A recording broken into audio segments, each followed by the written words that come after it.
What's up, everybody?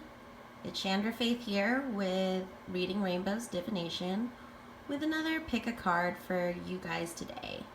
Today we are checking in on your relationship. So whatever that means to you, think of a person and then pick a pile. We have pile number 1, pile number 2, see my knife, and pile number 3. So pick your pile and I'll meet you there. Bye-bye. Hey everybody, it's me, Chandra Faith, here with another pick a card reading for you guys. Pile number 1. Who chose this stripy bottle? All these bottles I picked up in Dead Horse Bay in New York City. And that's all I have. It's a really cool place, so maybe you can look into that. But yeah, just a bunch of cool trash out there from many, many years ago. And another man's trash is another girl's treasure. Yeah. Alrighty. So we're looking into your relationship for pile 1. Whoa. Oh, and I just realized that number 1's you're my initiators, and that means we light a candle to start off all our readings. But I forgot that. I just chugged a cup of hot cocoa.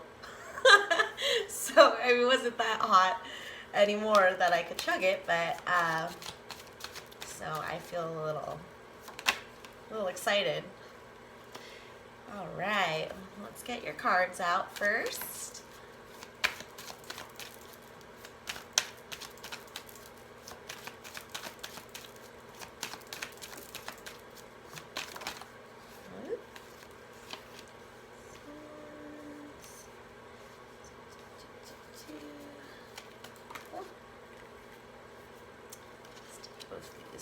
Oh my. 2 swordmen. Swordsmen? Swordsmen. Okay, so let me start this over again. Let's start off with this yellow candle that we are going to light. And then I'm going to read a little bit about the solar plexus chakra, which is represented by the yellow candle. So, as I always do at the beginning of an initiation candle, I am going to cut the wick so we may cut at any negative bonds that may be attached to any of the viewers of any of the piles during this video. Boop. Okay, and then put it in there. And like the bottom, 1, 2, 3, 4, 5, 6, 7, 8, 10, 11, 12, 13, 14, 15, 16, 17, 18, 19, 20, 21. Clockwise, I light the bottoms clockwise 21 times because 21 is my fave number. And clockwise to let in the love, and then I light it. There we go. Okay, pile 1s. What do we have here for your relationship? We have 3 of Swords, clarified by the Close, which is also death, or yeah, in regular tarot. Then we have the Strength card, the 5 of Swords, Ace of Pentacles, and the clarified by the Knight of Swords and the King of Swords, 2 swordsmen. And then we have the 6 of Pentacles. So I don't know, this is one of my first decks given to me by a friend, and I don't know what that deck is, and I've never seen it in anywhere. So if anyone knows what this deck is, please comment down below. I'm very curious. So what we have here is I'm getting that there is sort of a love triangle, third party situation here with the two dudes here. But it doesn't have to be gender specific. But you have two people here and the Three of Swords clarified by death, which I'm seeing that it has become your time to choose, pile one, between one of these two swordsmen, perfectly going with all our swordsmen right here. And yeah, and then you can see this woman in the foreground going like, oh crap, one of them had to die. And maybe a little glare there, lower down the lighting just a tad. There we go. And yeah, you can see one looks pretty dead, and the other one is like, okay, and she's crying. So it's kind of a big mess, is probably what you're feeling, pile one. But it is coming to a close. You have made your decision. You have decided. I feel like I just had like the Bachelor pop in my head. Something like that, where you were just like, I have to decide. This can't go on anymore. So we also have strength clarified by the Five of Swords. So it did take a lot of strength for you to choose. I think you had two very good choices, a knight and a king.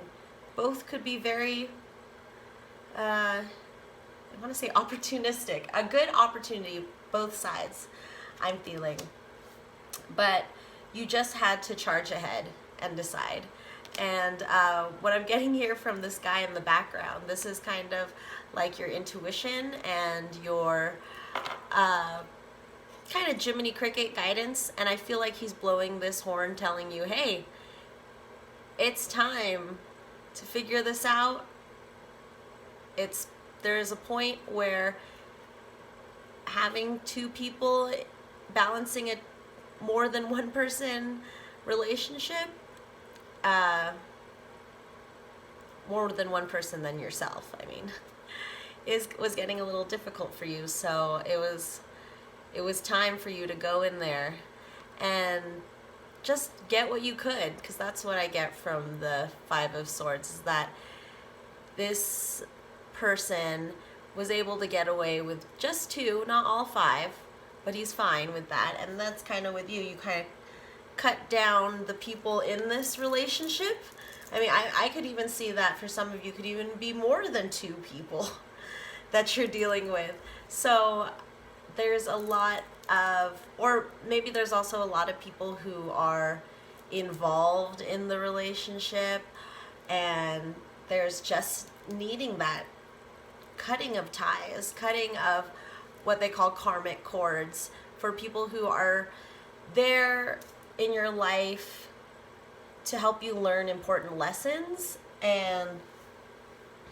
But eventually, once those lessons are learned, the universe, your life just figures out a way to tell you, hey, that person, you gotta let go of that person, or you need to decide who you're going to be in this relationship with, because it's tearing you apart. These swords, pile one. Then we have the Ace of Pentacles clarified by the Knight of Swords and the King of Swords. So swords represent air. So a lot of people that you're dealing with could be air signs or have air in their chart, or this is just, swords are also thoughts. So there's a lot of just mental work I feel like you're going through, especially with dealing with at least two people in your relationship. I mean, it's enough having a relationship with yourself and figuring that out, and then adding on one person to yourself. But then if there's multiple people, you're ending up juggling it. But I didn't see any, usually with the juggling, I would be getting the Two of Pentacles, where someone's literally juggling two pentacles. But it doesn't seem like you are in that juggling phase anymore. It's really funny saying the word juggling over it. Juggling. Anyway, so you've decided, you've become this person who also, it kind of looks like a sword. It's like a special sword wand with a caduceus, or yeah, I think that's how, I don't know. Catechus? Caduceus. It's those, like, what you see in hospitals and stuff. The two snakes. And, yeah, you've cut through that. You've made your decision. But it took a lot of strength. And now, the overall bottom of the deck energy is Six of Pentacles. And you see this dude is, like, sharing all his coins. You feel so much freer now that you've decided. Like, you're going through so much, and you know, you were actually really, like, the Death card is really about change. So you were really afraid of change. But it's really, in this card, I really like the depiction of this, and that it's not even called death, it's called the close. So what I'm seeing is, you know, the end of a chapter for you, the end scene. And it's still beautiful. There's this beautiful snowy owl and a little baby. And, like, the only scary, possibly scary thing is the death guy over here. But he doesn't even look that scary to me. He's just like, you know, he's passing by, and that baby's like, yo, what's up?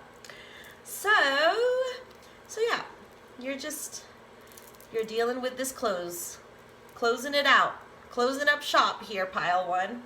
So let's get some relationship advice from our affirminators, love and relationships. Great, wonderful cards. So what relationship advice do you have for pile one, spirits?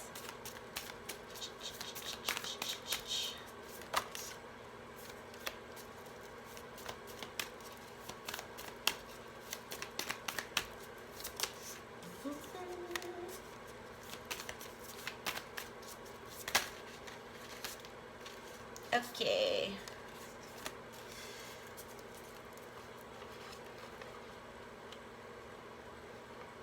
All right. You got solidarity, ownership, commitment, harmony. It's just harmony. I think that was from the Little Mermaid TV show. Anyone know what I'm talking about? Or it was, I remember I had like a VHS. It was like some sort of prequel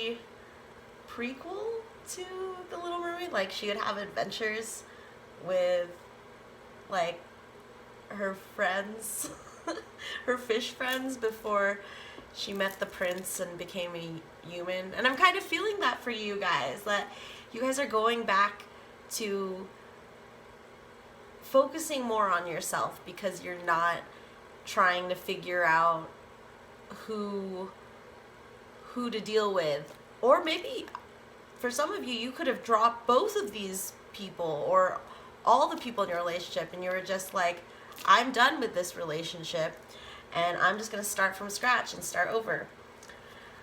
So, and then we also have celebration.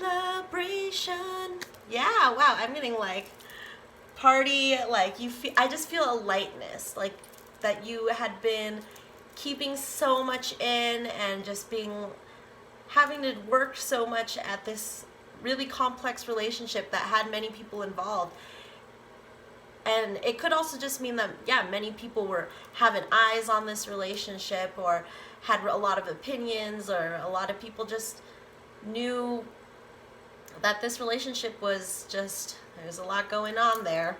So let's start with solidarity. Look at the picture.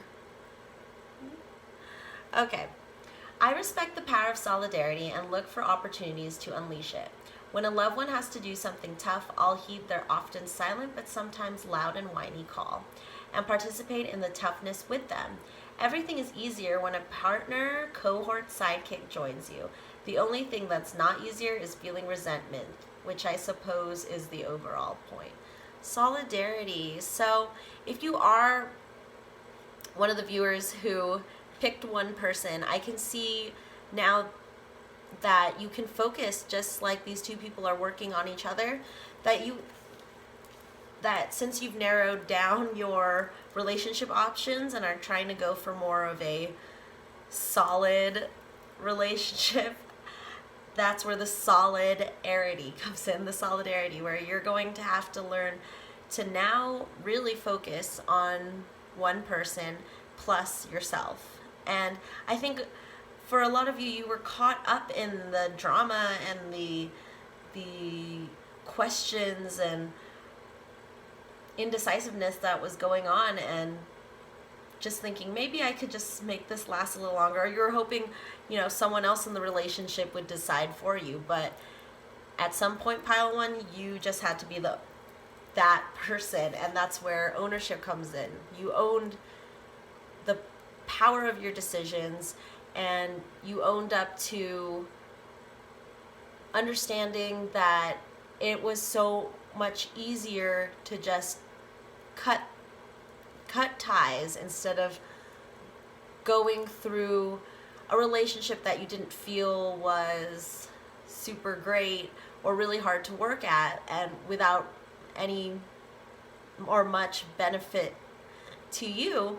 So you figured that out. You figured out a way to cut down your relationship, pick someone, or even just break up with someone, and now you're kind of in this free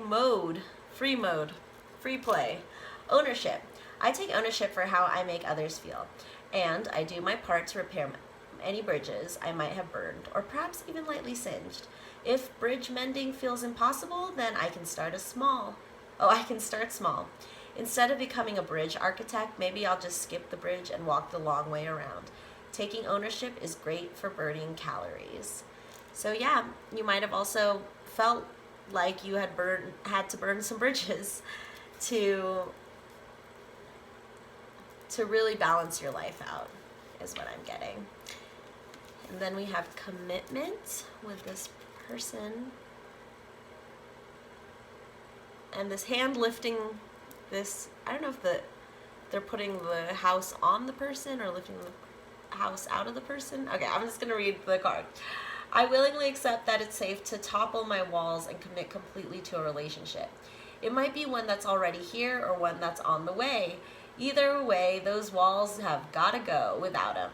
I can go further, feel freer, and love bigger than ever before. Bonus, no walls means I'll save a lot of money on picture frames. Ooh, pile one, you did that. You burned your bridges, you knocked down your walls. You were like, woo, I'm cleaning house before the end of the year, if you were watching this when I post this.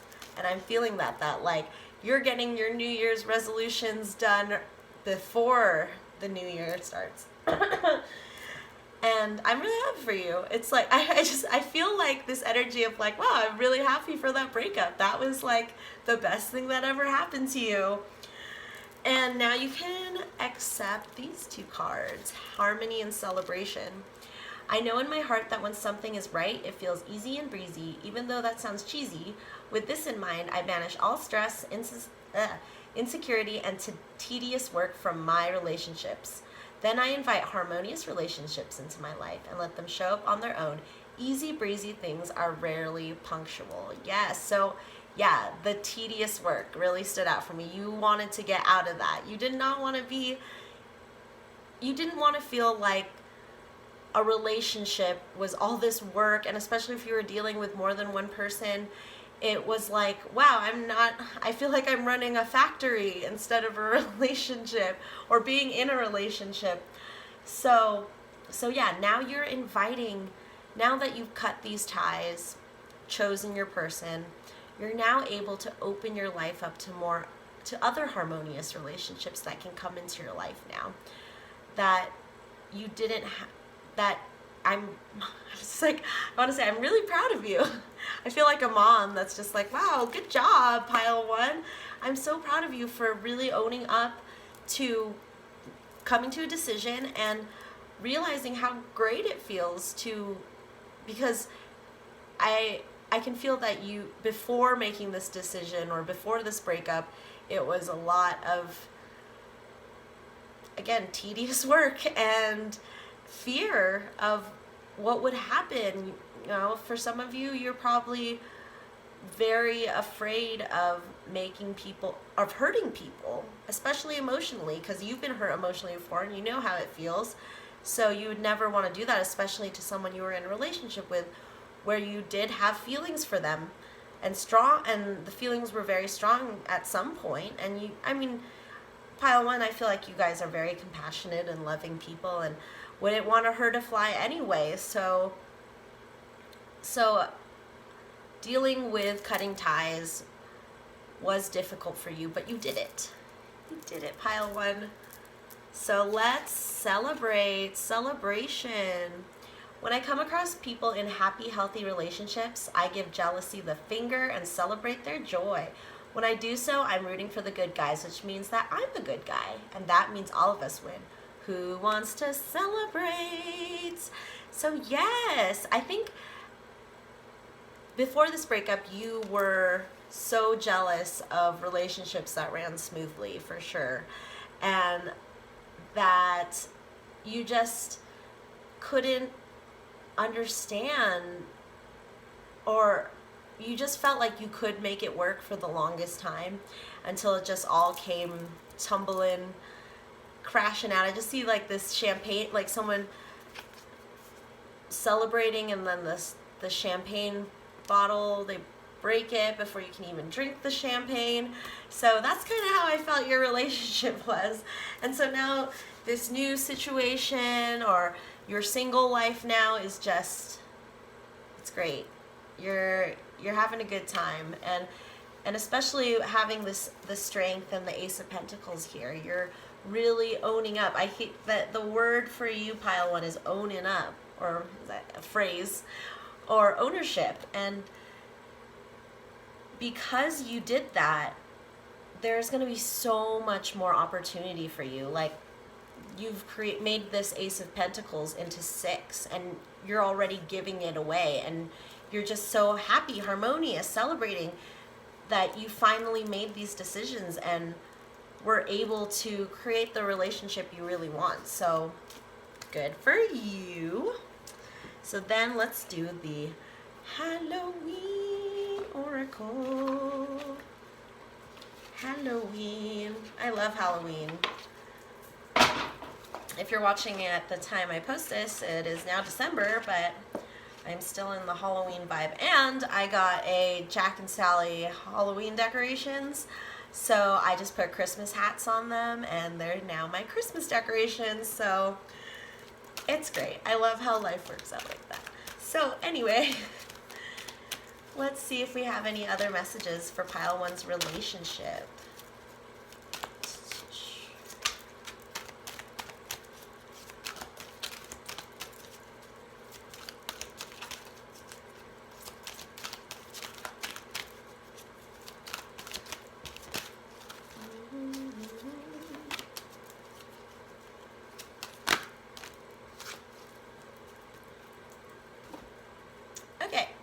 You got the lamp,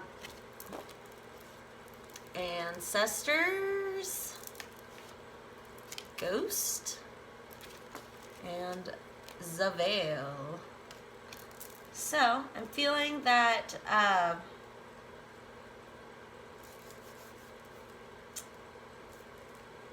kind of like telling a little story here.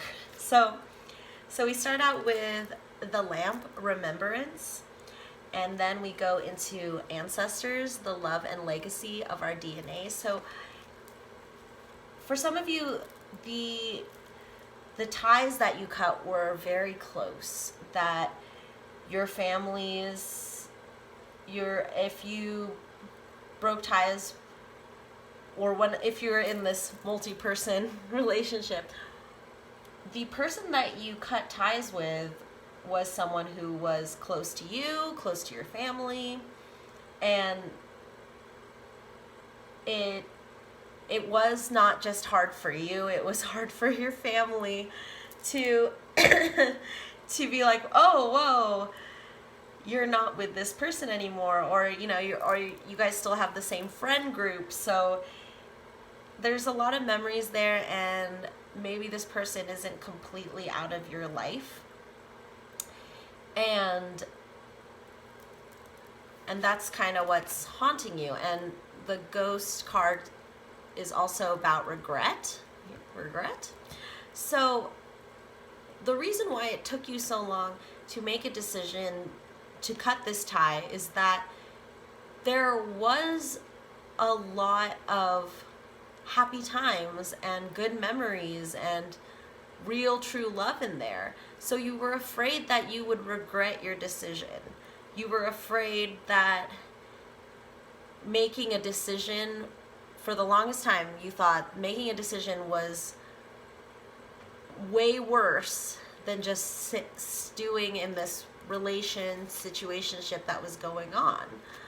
But the future was calling. So the veil is the future. So the veil is like that thin layer between living and the dead. So with the close card, you were on the cusp of this death, of this change in this relationship, and that the future is super promising. And you're seeing that now. Slowly, you did the decision, you weighed all your options, and you were like, wow, my future is not looking so great unless I cut some sort of ties, cut someone out, or do something to this relationship that will really change it for the future, for the best future for all of you. Because maybe your person was not understanding why it was better for you guys to be apart, or why you got out of the relationship. So yeah, that's where the regret came from, is hurting this person's feelings, really. And since we talked about how you're a compassionate person, and especially if you have like familial ties with this person, or if your family's very fond of this person, then it is going to be hard. And like, I'm seeing also that like it could also be someone you have children with, so you are actually still a family biologically, and you'll still have to work together to raise your family and take care of your kids. And even if you don't have kids, just like maybe your family in general, they could have been close to your parents or your siblings, and they're still going to be around. But it just didn't work out for you guys as a relationship. So, but now you're happy, you're starting to understand. And if you're single, you're just like, okay, I thought this would be the death of me, but it's actually very freeing, very like airy, like that. You got a lot of swords, but it's like the nice part of the sword energy. I don't feel any heaviness. It's just very light and breezy, as this card said, that easy breezy feeling. So let's get some messages from our unicorns also, so we can get a little more magic into your life while you're celebrating this new break. And I mean, celebrating doesn't mean that the break was easy, or that cutting these ties was like the greatest thing that could ever happen. It's just you feel that relief, that release, that relief. Okay. Woo. All right, unicorns. What do you got for pile one? About this relationship. Woo.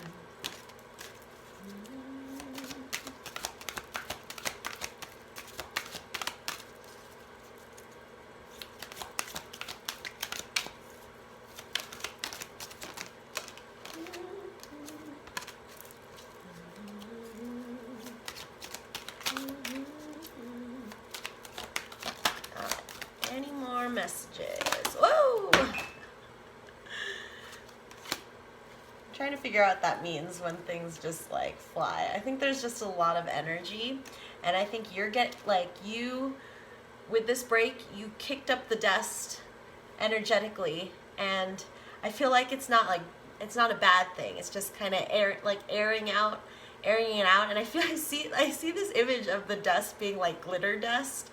So it's just like, oh, it stirred up my glitter, and I'm kind of feeling a little like that easy breezy feeling again, like a gust of wind came in and was just like, woo, like, oh, I didn't notice I had all these sparkly glitter gems lying around, or like it blows away all the garbage and you see all the great things about yourself. So yeah, a lot of breezy feelings that I'm feeling for you, pile one. That easy breezy feeling. Okay, so you've got adventure, intention, and expansion. So let's read about adventure.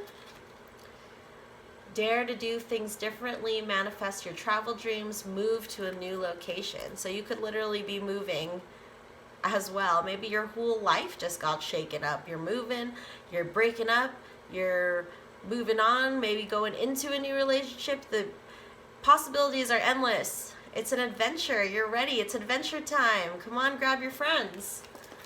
It's time to go, pile one. You did it. I'm surprised the Fool isn't in here, but I think it's because you're just at the close, so you're about to go on your journey, but not quite yet. You just ended, so it's almost there. You're almost to the start of your journey. Intention. Look at those long wings.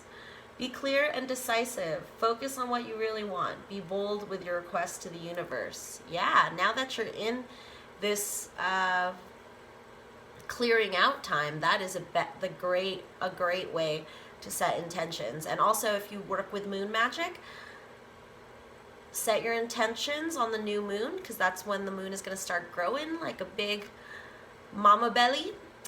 So that's when you put in what you want. And also, the next new moon is also great because you had just cut these ties, you released a lot of things. If you're watching this at the time of the video, we just went into a full moon the other day, and if you were just cutting ties, that's the perfect time, because at a full moon it's starting to get smaller, it's starting to wane. So that's when you want to release things. So get prepared. Make a list of what intentions you want. Anything in the world. With this new freedom, this is the best time to think of what you want for the future. And then we have expansion. Yeah. Spread your wings and soar. Share your message and shine your light. Show the world what you're made of. So yep, with those intentions, you're going to expand your consciousness, expand your material wealth, expand your relationship if you're gonna be in one. So spread those wings. There's a lot of wing energy. I feel like you earned your wings, pile one, with whatever decision that you had made recently, or whatever ties you had cut. Then wings sprouted out of you, and now you're ready to go on your adventure.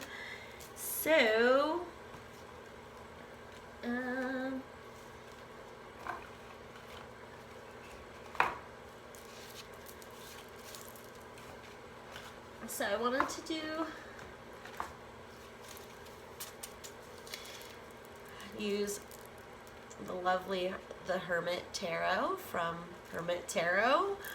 I'll leave her channel link down below because she's one of my favorite YouTube readers, and I love this deck that she made. She wrote it on, she started out writing them on little note cards, and then yeah, it got turned into these. So these, we can do messages from whatever person you're thinking of in the relationship. This could have been the person you broke up with, or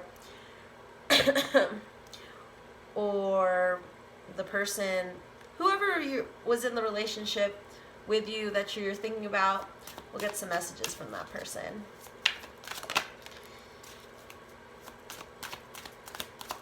Or just, maybe just messages from Spirit in general. Let's see how this works.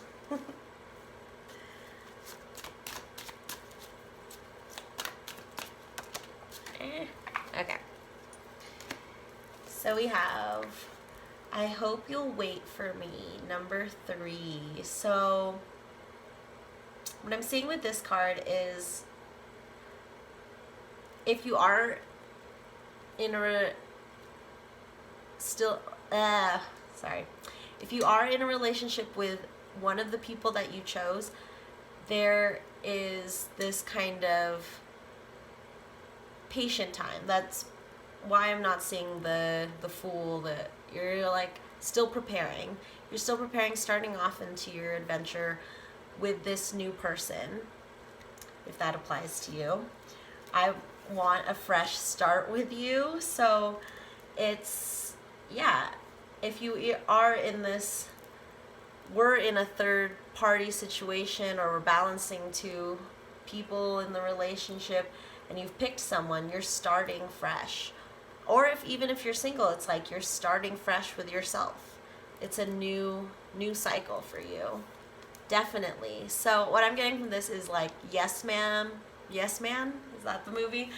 Where you just say yes to everything. That you are so free from, because of cutting these ties, going through this breakup, you are just saying yes to everything. And Spirit is saying, yes, you should say yes. Say yes to yes. Do you even see me that way? So if you did choose between 2 people, the person that you did choose might still have some doubts and might still have some apprehension, like maybe did they really pick me? Is this like, they might not really feel deserving of being picked. And so it might be helpful to figure out how to help your partner with their self-esteem and show them that you are the one, they are the one that you love, that you chose them for a reason. And then we have seek professional advice, which is great advice, especially if you were dealing with a lot of different people in your relationships, past relationships, and if you are in a current relationship, how do you want it to work out? And the best person to ask is not a friend, not a family member, but a professional. And I just started going back into therapy a couple weeks ago, and it's been great. Like, it's all well and good to talk to your friends and family about your relationship, but they are still involved in that relationship. You need someone who is not involved at all, not connected, doesn't know your person or the people you're dealing with, and you can just say whatever you want without worrying that or your therapist is gonna talk to someone else who will talk to someone else who will talk to your person, and it just gets out there. And also, you don't want to put that mental burden on your friends and family, because they are there for you to be your support system, but they are not there to be your therapist. There are people who have gone to school for listening. So yeah, I'm getting that Frasier, I'm listening. So maybe you can go find your own Frasier Crane to guide you through this new journey of your life, pile 1. So, excusez-moi. Let's get some divination blocks.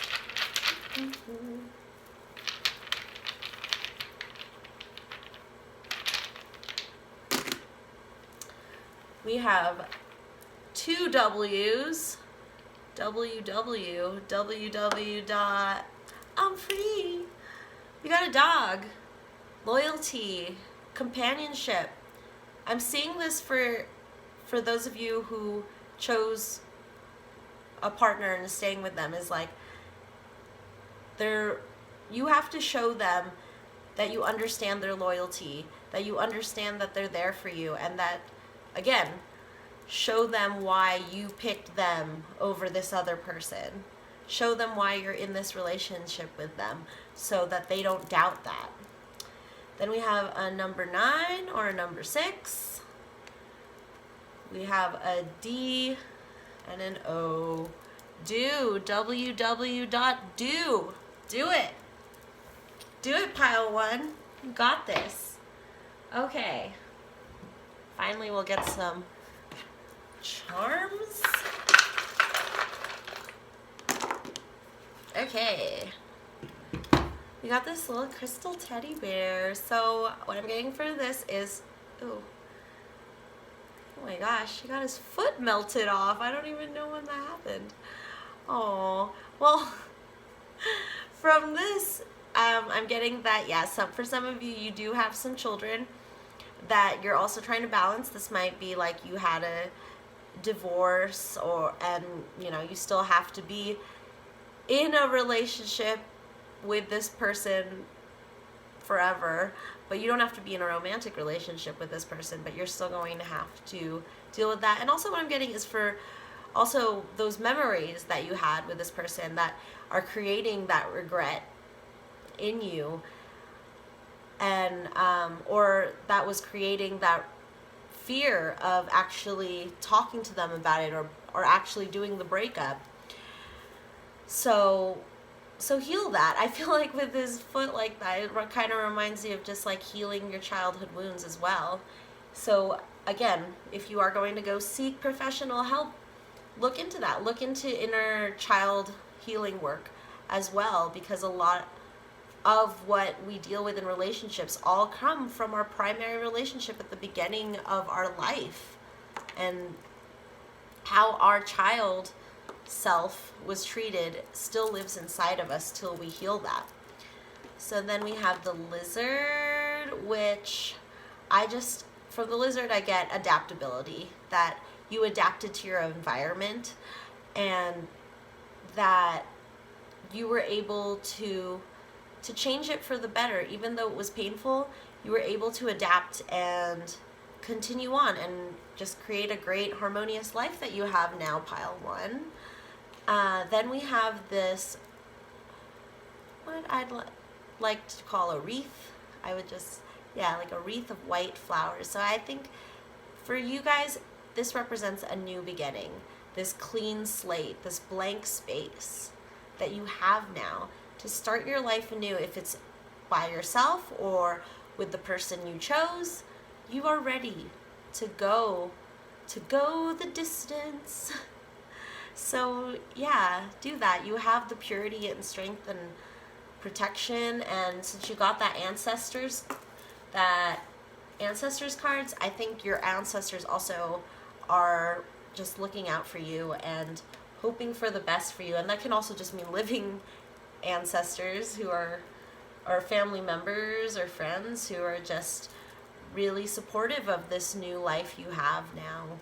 So yeah, as well as seeking out professional advice, you can appreciate the support you have from your family as well. So then we have a L, yeah, an L,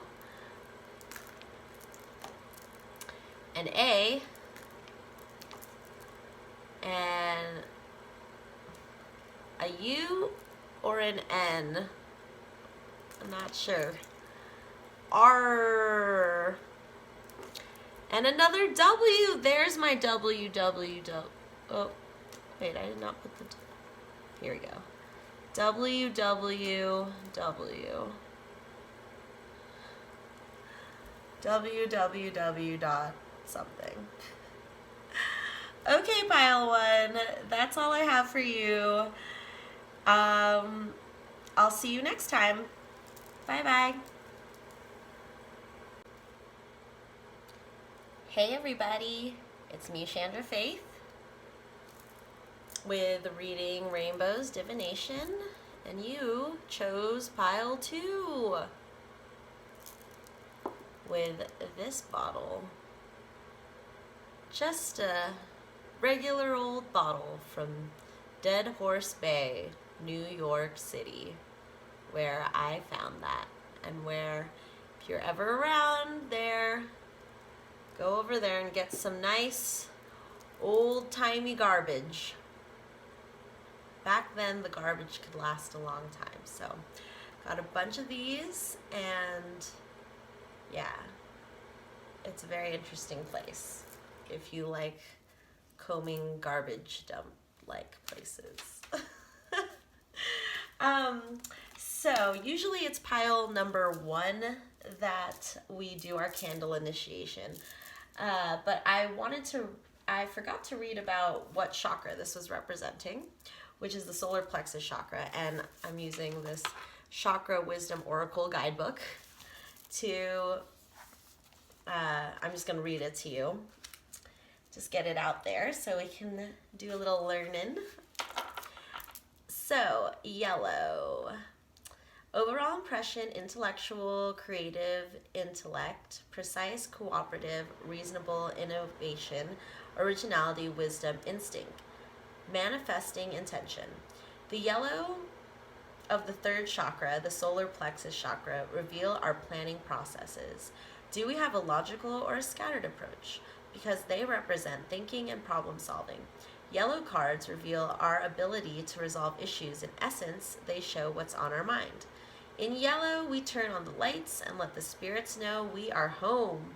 If we don't let them know where we are, they cannot bring us our desires. Ultimately, the 3rd chakra relates to our instinct and how our life is directed by it. When we can see how our instinct guides our thoughts, we will understand why we do what we do. And when it relates to our emotions, instinct is frequently the first thing that gets shut down. Remember what I said? Look to the previous chakra, the 2nd chakra in this case, if you feel blocked. Every decision we have ever made is made in a flash. To move forward or to stop, there is a moment, a split second in which we decide. In this chakra, you decide if you will allow magic into your life. So that's the energies we're working with, and you might want to work with your solar plexus chakra. That's right here in your belly, above your belly button, but below your chest. And I get that feeling a lot in my solar plexus, kind of like butterflies in your stomach, or what I like to say, a baby raccoon rolling around in there. So yeah, we're looking into your relationship, and I want to bring out the yellow candle also because it does take a lot of mental strength and intellectualizing and using your intellect to navigate yourself around a relationship. So, pile number 2, we are going to look into your relationship check-in for this pick a card. And I don't know what the name of this deck is, so if anyone knows, please comment down below. I would really love to find out what this deck is and tell this to people. This is one of my first decks that I got from a friend. So yeah, it's very cool, and I haven't seen it around anywhere, so that's even more special to me. So let's get into your relationship pile 2. What do we have for whoa. All right. Guess I'll just take all of these. Let's see this adventure that's going on here.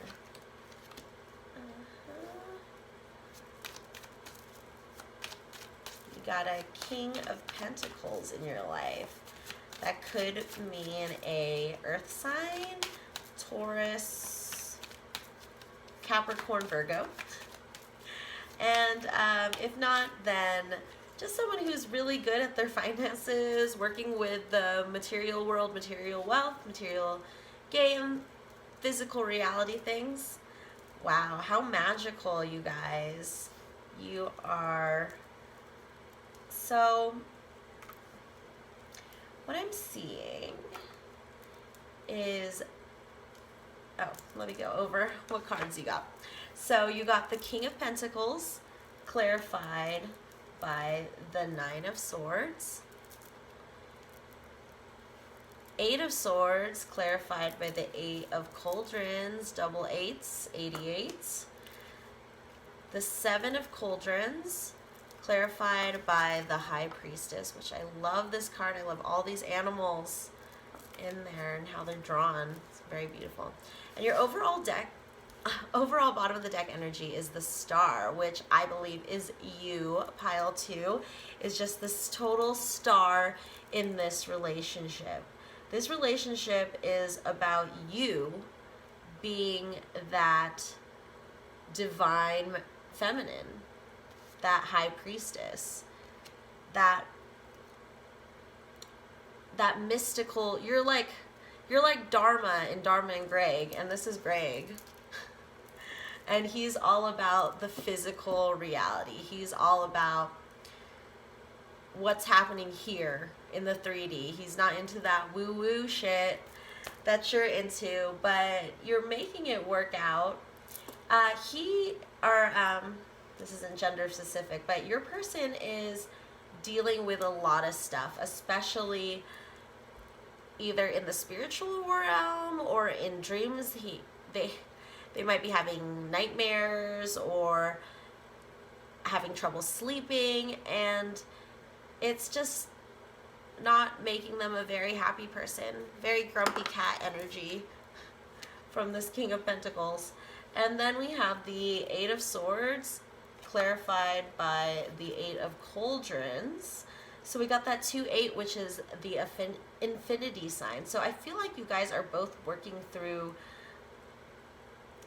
issues. Like, your person is in this 9 of Swords energy, being blocked, being restless, and I feel like they're also being trapped by those same swords. And these swords represent thoughts, and these cards deal with both the 9 of Swords and the 8 of Swords, I believe, deal with the idea that your thoughts can trap you, and the person, the warden of this prison that you created around yourself is you. So you are both the prisoner and the person who holds the keys.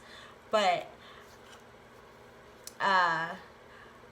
what I get with these cards is that you've swallowed the key, and now you have to do some weird saw thing where you have to do surgery on yourself and get the key out, because you put yourself in that situation. You had the key all along. You didn't even need to go into this mental trap. But I see this as mostly an issue for your person, is these mental blockages, these thoughts that are really downplaying their self-esteem, that they feel like they have to escape. In the regular tarot, in Rider-Waite Tarot, this is usually someone who is just walking away from these 8 cups. This is kind of giving me the 5 of Swords vibe, where there is a person who is running away with or no, not 5 of Swords, sorry, 7 of Swords, who's running away with 5 swords and kind of sneaking off. And this is kind of what this person's doing with their emotions. Well, actually, it also reminds me of the 5 of Swords, because the 5 of Swords is someone with 2 swords, and there's 2 people in the background who are defeatable.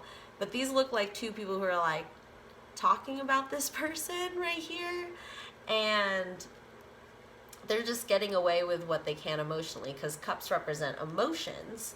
So I think what's happening with you is that you're trying to keep your emotions intact. I think that the whole Dharma and Greg relationship is beautiful at times, but also difficult when one person is very down to earth and another person is just all about traveling through different dimensions and or into mystical things, and there has to be some sort of bridge or something that can connect you guys.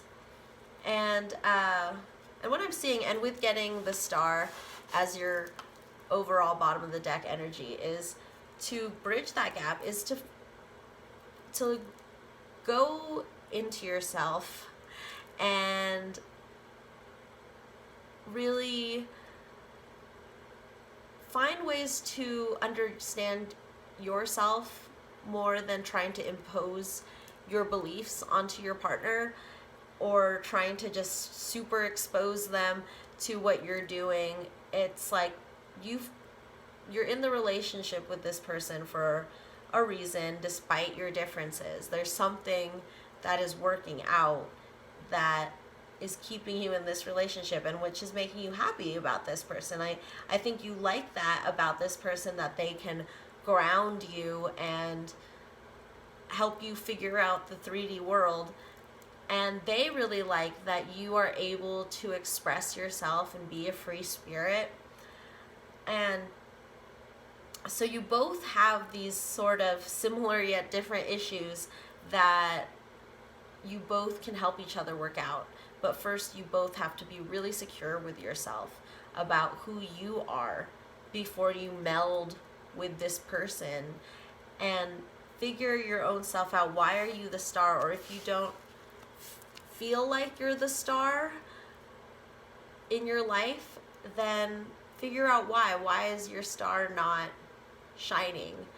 And also what I'm getting is, are you dimming your light for your person? Are you trying to tone down your spirituality or your weirdness, your uniqueness, to stay in this relationship with this person? You need to figure out if that's happening as well, because this person's going through a lot of self-esteem issues, and I think you're mirroring that as well, that you also have these same self-esteem issues. But I'm also getting for some of you that since you are the free spirit, that you are probably the one who's into, watching tarot videos, learning about self-help and healing yourself, that you're kind of in this, what's turning into like more of a nagging towards your person, and being like, talking about how great this is, talking about how great clearing your chakras are, and this person is just starting to tune you out because you're just talking. You're not showing. What the best way to get a person to do something is to show them how it's affecting you, how great it's, what things are doing, instead of just telling them, oh, it's great, you should try this, you should do this. Take the word you out of your sentences when you talk to your person. Talk about how I feel. This Reiki session made me feel so great. It's really awesome. I highly recommend it. But don't tell them to do that.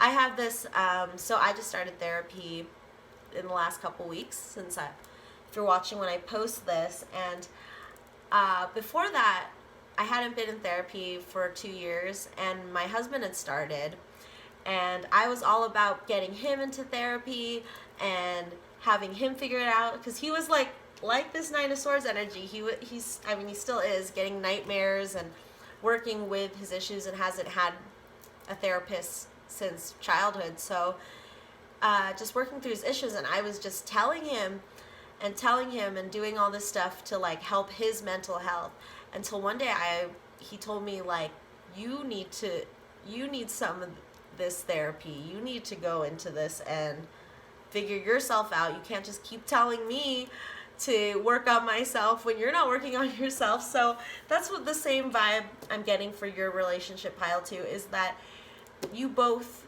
need to work on yourself.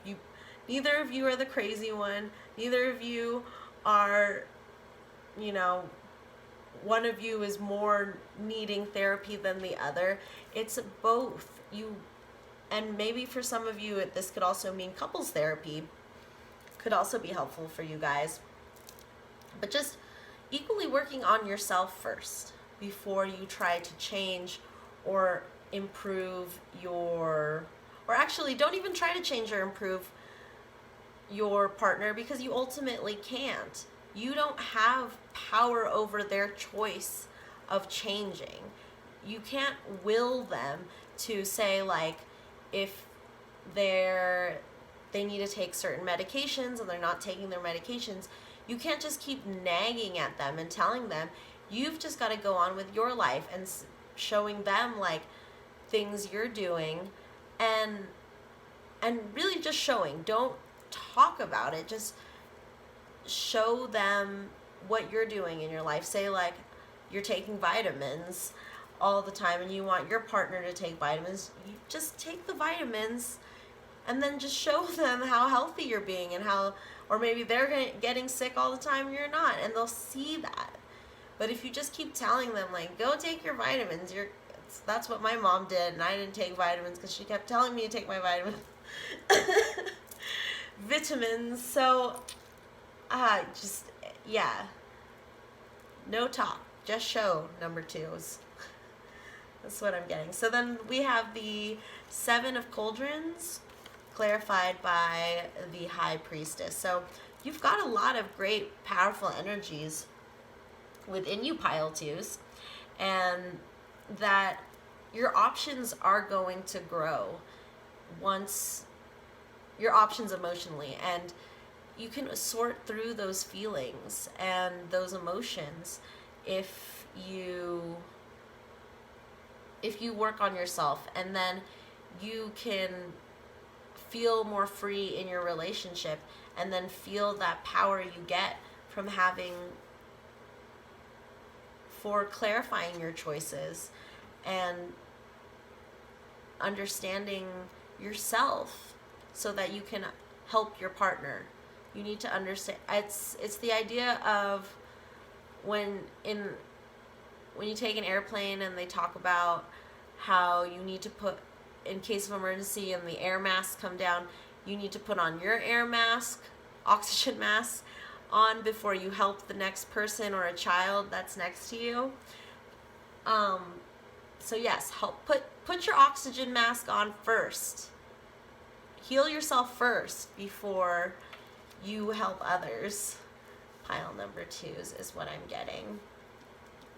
So, as this is a relationship check-in, we are going to use the lovely Affirminators Love and Relationship Tarot deck, or Oracle deck, and we're going to get some advice for your relationship here. Pile number 2s.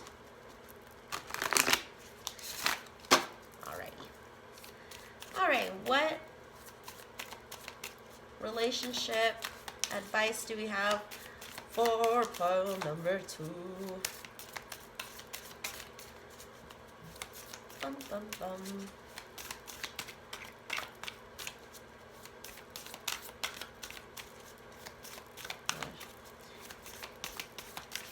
They're thinking about it.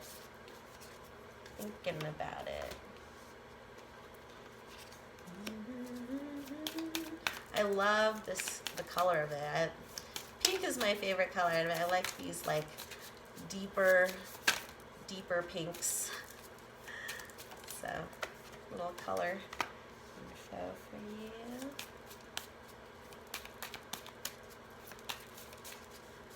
Alright, any more advice for pile number 2's relationship? Aww. Cutie. Alright, you got, teamwork, honesty, loyalty,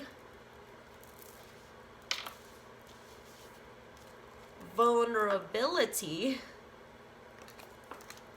and perfect match. Oh, so cute. Okay, so let's start with teamwork.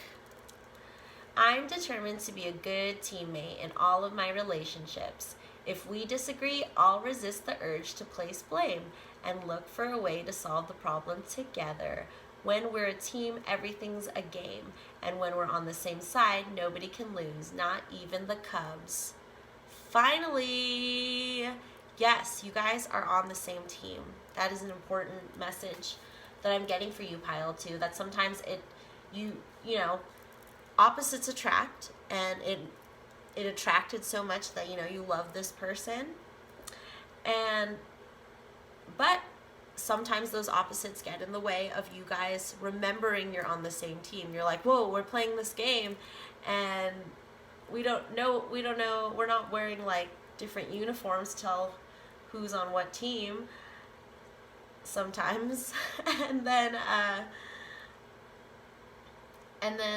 yeah, it becomes a battle when you're fighting each other. You know, you see that in teams sometimes, how silly it looks when you're watching a sports game and the teammates within the team are fighting. It's just like, whoa, that's weird. So I see that in your relationship, that happens from time to time, that you guys forget that you're on the same team, that you're in this relationship together, and that's how the fights break out. So that's why it's important to understand yourself first, because you're going to understand your wants and needs and what you don't want, or what triggers you and what makes you upset, and what about your partner is affecting you. So you need to figure that out on your own before you start blaming your partner for making you feel a certain way, because it all comes back to you ultimately, Pile 2s. So then we have honesty. I know, I'm not going to read all that. I will read it for you. This heralds a wonderful time of rooting yourself in complete and total honesty. It might seem scary to tell the truth all the time with everyone about everything, but when you practice radical honesty, you can stop hiding and start relaxing. The best part is, honesty from you inspires honesty from others. What results is a rootin' tootin' trust parade, and everyone's invited except the bagpipe players, but you know they'll show up anyway. Dang, well, I'm not trying to diss bagpipe players. That's cool. I always will invite bagpipe players around. I don't know any bagpipe players. Sorry, I was like, sometimes these cards are like kind of like rude, but I know they're like trying to be funny, sarcastic. But I just didn't want to offend any bagpipe players out there. Anyway, so yes, honesty, and yes, as a person who's been in a long-term relationship and who's had trouble, oh my gosh, I don't know if you guys just saw that spider. Spider just went whoop, like an elevator down. So spider energy, if that resonates with you guys. Whenever an animal pops up, I always tell my viewers, look that up, the spiritual meaning. There could be messages in there for you. So, but yeah, honesty is very important, and it's hard when you're in a relationship for a while. It's like, oh, I know the things that I can lie about, or I think I should lie about this because I know this is going to make my partner upset. You need to figure out how to be honest, but there is a skill to be learned about honesty, because there's with a lot of things there's a spectrum. So honesty has a spectrum too, and you can either just be super blatant and lay it out on the line and be like, I was honest, and hurt the other person's feelings, or you can be honest in a way that doesn't trigger them, which doesn't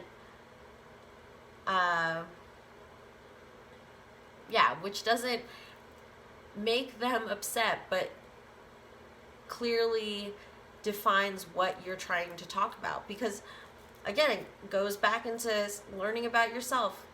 If you are really sure of the ultimate truth within you, what you really want in a relationship, or how you want someone to treat you, then you will be able to be clearly honest. If you're not sure if like how to show your partner that something is bothering you that they're doing, and you can't do that in an honest way without creating conflict, you need to go look into yourself and learn what it is that you want out of your partner, and then figure out a way to express that, but without offending them. Like, okay, let me think of an example. So,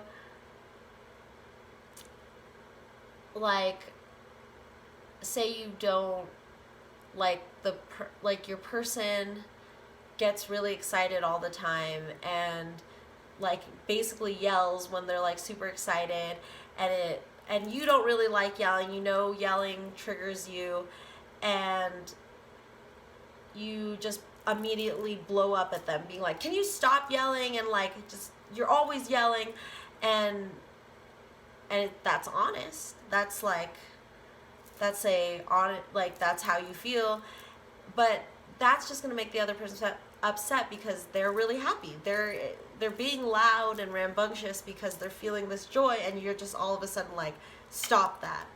But if you try honesty in a less defensive way, and maybe just saying like, this is the level of your voice is triggering me, and it'd be really helpful if you lowered the volume of your voice or something like that, and just coming at it not in this like defensive manner, but being honest in a way that is helpful to both parties. Because I've had that problem, is just when I'm actually being honest, anger is attached to the honesty. Anytime I'm being honest, that's what I'm working on, is like, first of all, not lying, but being honest in a tactful way is what is helpful. So then we have vulnerability. I allow myself to talk about my feelings without fear of external judgment or internal drama. When I express my feelings, a couple of funny things happen. I feel like a kindergartner. Everything gets lighter, easier, and filled with the comforting glow of honesty. Hey, no wonder kindergartners seem so fun and stress-free. So yes, this also goes for some of you Pile 2s, is that the reason why it's so hard for you to be honest is that you're afraid of being vulnerable, of expressing your emotions, because you've had so many experiences through your life where expressing your truth or expressing your vulnerability, it has been repressed or you've been humiliated for it. And honestly, to run a good, solid relationship is to be honest, honestly honest, and really voice your boundaries and how you feel about a situation, what you want out of this relationship. It's very important to voice those things and be honest about it, because really lying is just a form of silence, is hiding the words you want to say behind different words, behind the lie, basically. So then we have loyalty. I'm there for the people I care about in whatever way they need me. Ride to the airport? No problem. Bail you out of jail? You bet. Go see your band again? Maybe. The point is, when I stand with them, I know I'm part of something special. And to be honest, it doesn't suck to look around and remember they're standing with me too. Look at those trees holding hands. So yes, I'm getting a lot of that team building, that you guys are in this relationship because of your differences, despite your differences, and beautiful things can happen if you just figure a way to first get in touch with yourself, and then just keep reminding yourself about that. Remind yourself that you are on the same team, and that by understanding that, you're creating loyalty within your relationship and strengthening your relationship. And then finally we have perfect match. Congratulations! You've gotten your and everyone else's wish. This is an auspicious sign that a healthy, authentic relationship is either here or on its way. This is the sort of relationship where you don't have to compromise, settle, sell out, or otherwise be a non-you. This is a relationship anchored in truth and love that neither party will have to hide their farts from. Smells like a special duo.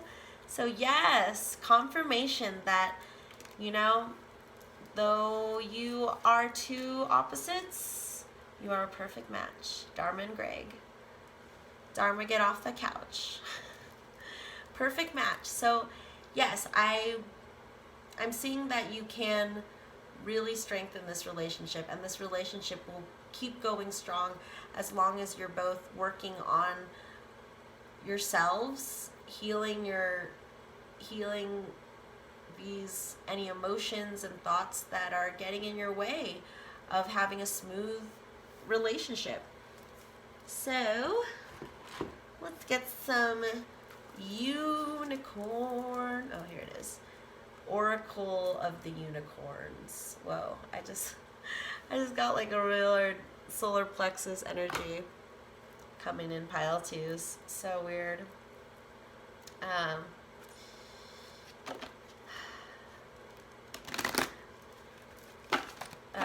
Whoa, I'm just like feeling like, yeah, you guys are, pile twos are very like spiritual. I'm feeling like this cool energy. It's like electric almost, electrical energy, in that I feel like I'm also getting that your solar plexus chakra is an important thing to heal for you guys, pile two, so that you can work on more of that logical side of yourself, because you are really connected to that emotional side, but your partner's more into that logical side. So yeah, work on that solar plexus chakra to get in line with your partner and yourself. So we have celebration, awareness, and courage. So celebration. A positive outcome is assured. Celebrate your success. Enjoy your achievements. Yes, there is a bright future for this relationship if you can work out the issues within yourself so that they don't get projected onto your relationship. And then also, this is what I'm getting from this is just that you guys, yeah, just have little celebrations every day if you can, and to keep the relationship alive. Since for some of you, this feels like a long-term relationship or a marriage, and that those little celebrations are really important, because a lot of the time the fights are what is getting all the attention, and that's not healthy to just focus on the fights. You also need to celebrate the joys in the relationship as well. Then we have awareness. Live in the moment. Be conscious of your thoughts and look for signs and guidance. Awareness. So yeah, signs and guidance is really important, especially if you are into, the metaphysical, spiritual realm. If you are having a frustrating time in this relationship, really look to your guides, look to the signs that they are giving you, or ask for a sign and if you're having a hard time figuring out your partner, I'm also just getting that, yeah, seek professional guidance from a therapist or something like that, where you can figure out what's going on with you and how that's affecting the relationship. And then finally, courage. You are safe. Fear is an illusion. Set strong boundaries. Again, the boundaries, that idea that you need to figure out what you want. What do you need and what do you want in this relationship? And that's going to take a lot of courage to figure that out, because a lot of our early relationships distort our ability to create boundaries in a relationship, being like, okay, I'm not comfortable with this, because you merge with this person. When you're in that honeymoon stage, you don't think about the future, about someday I'm going to need boundaries. I'm going to, I need to go to bed at a certain time, and if my partner can't handle that, we're gonna have to like sleep in separate rooms. So it's these kind of compromises is what the boundaries are. And some people are really scared of the word boundaries because they've never had those before, and so it's hard to create that. But it's really important, because when people cross those boundaries that you have, or if you make those boundaries like imaginary invisible lines, and then people cross it, they'll never know when they're crossing these lines and making you upset. So yeah, find the courage to set boundaries for yourself in this relationship. A healthy relationship has boundaries. It doesn't mean that either person can do whatever they want because the other person loves them. Love is respecting each other's boundaries and also showing your partner what that is. So then let's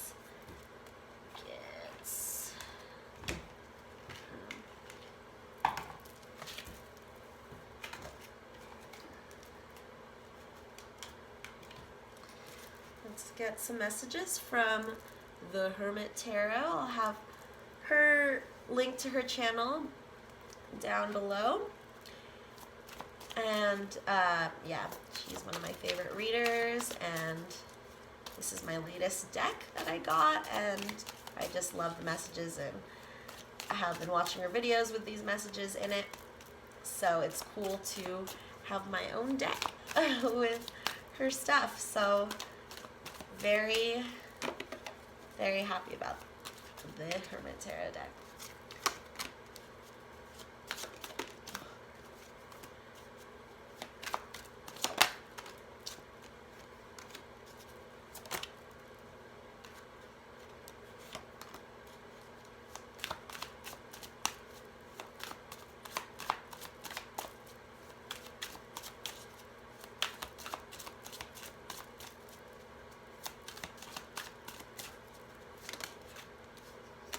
Okay,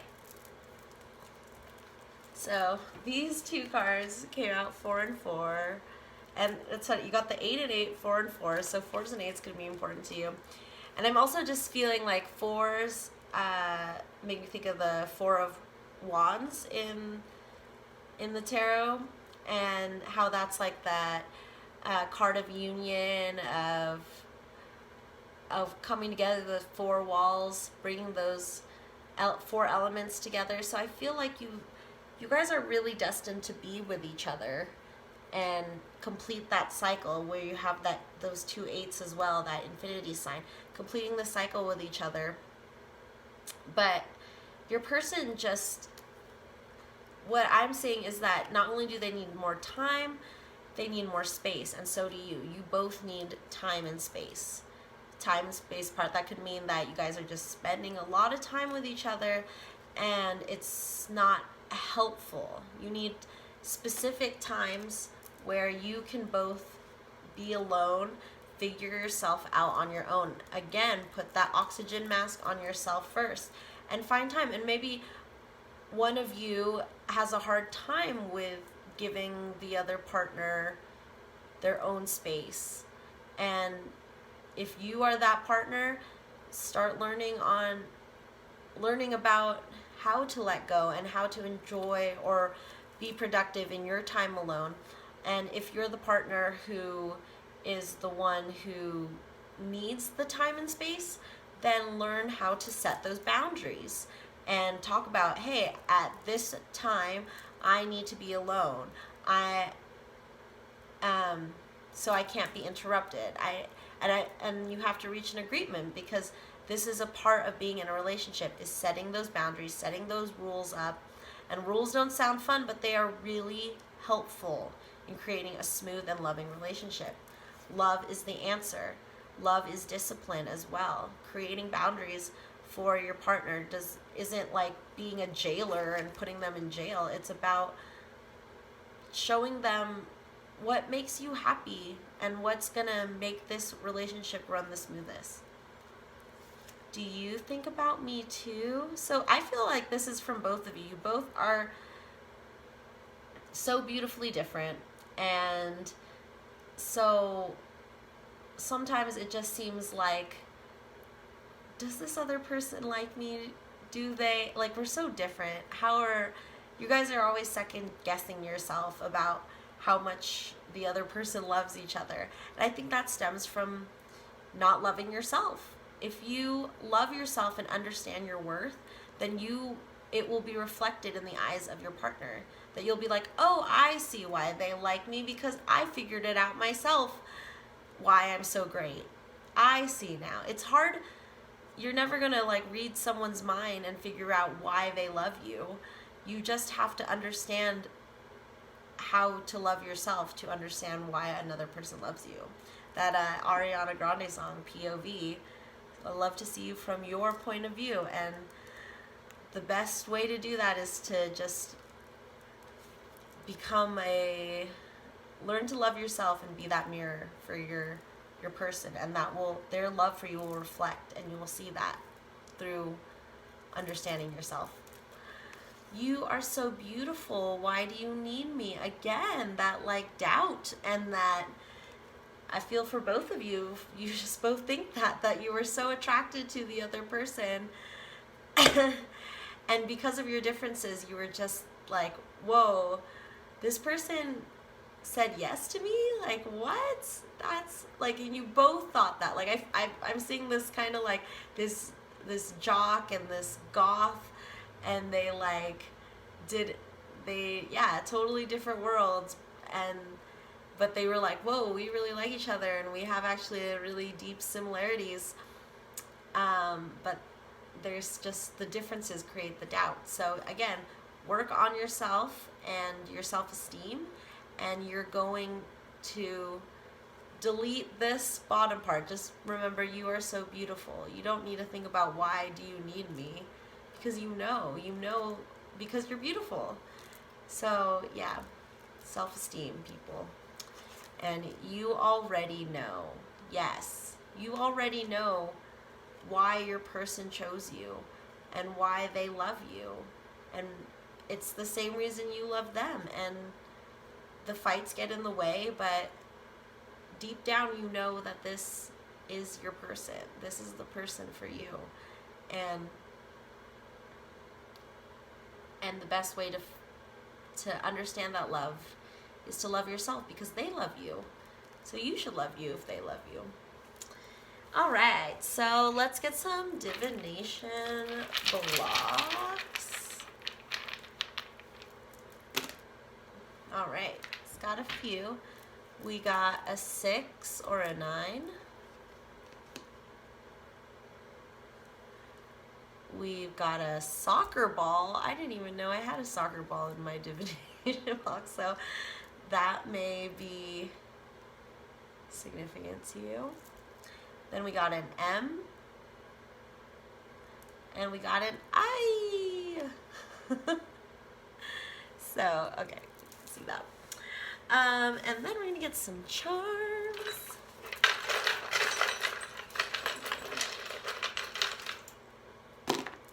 Okay, charms and stamps, indoors. Oh, well, we didn't get a charm, but we got this lovely white ribbon. So for purity,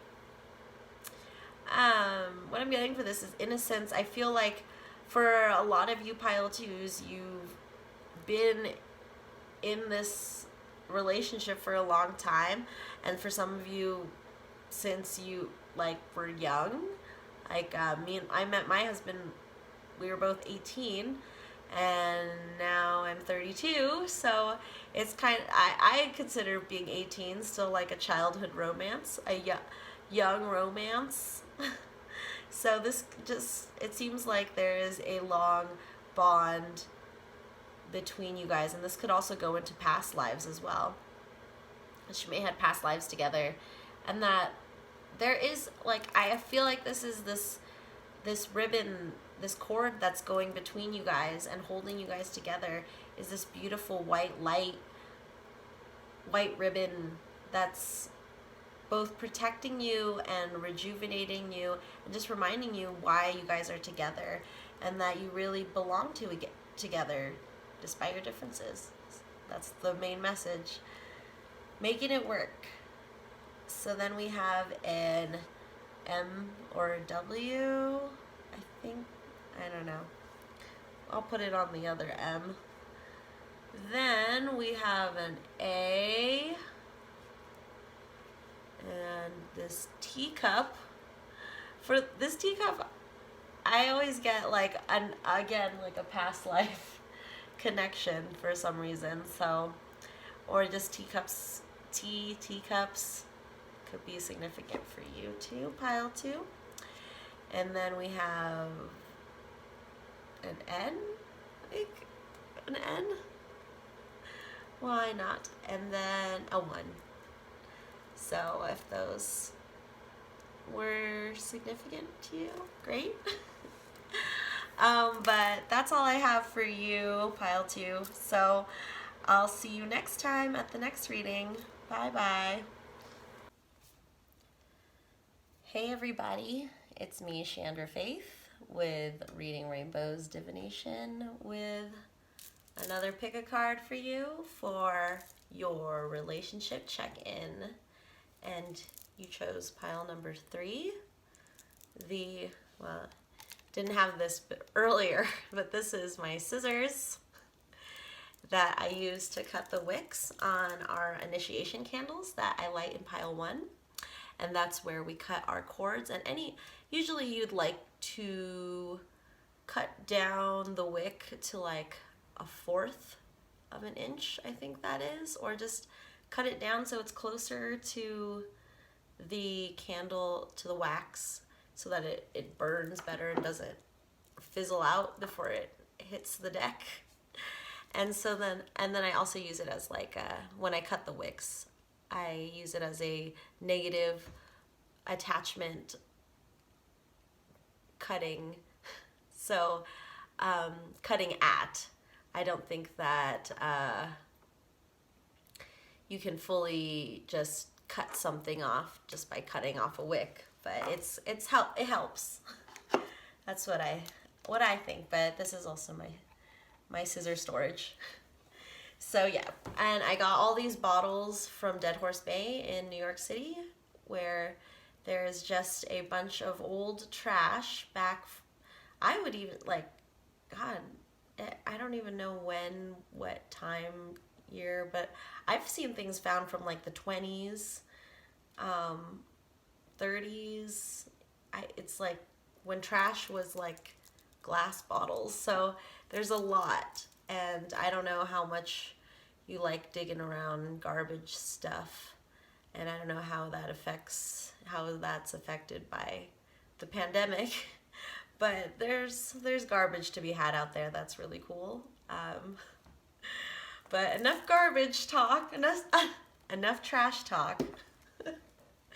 Let's get into your reading. So, as I said in the other piles, I do not know what this deck is. I got this deck from a friend. It's one of my oldest decks, my old friend deck, and my old friend Deck Richards. Anyway, yeah. So, if anyone knows what this deck is called or what it is, please let me know down below. I'm still on my quest to figure out what deck this is. So, we're looking into pile 3's relationship. What's going on? What's going on? What's going on? What's going on? Okay.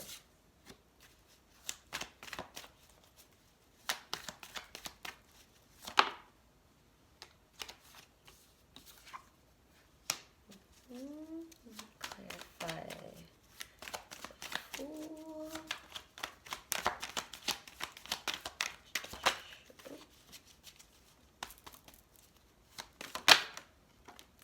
Ooh la la. All right. Yeah. Clarify the Knight of Swords. Ooh. Fiery. There's a fireman. There's a fireman. Okay.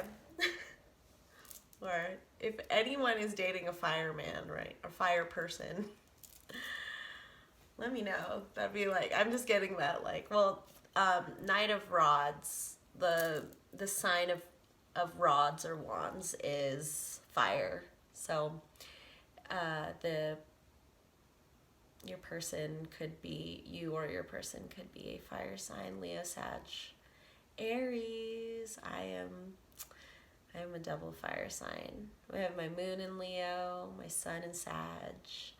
I got my Jupiter's in Aries. It's a fire fest in there. Anyway, let's get back to your reading, number threes. Okay, you've got the Seven of Cauldrons or the Seven of Cups, clarified by the Ten of Pentacles. You have the Fool, clarified by the Lovers. You got the Nine of Swords, clarified by the Knight of Rods. And overall energy is the Three of Rods.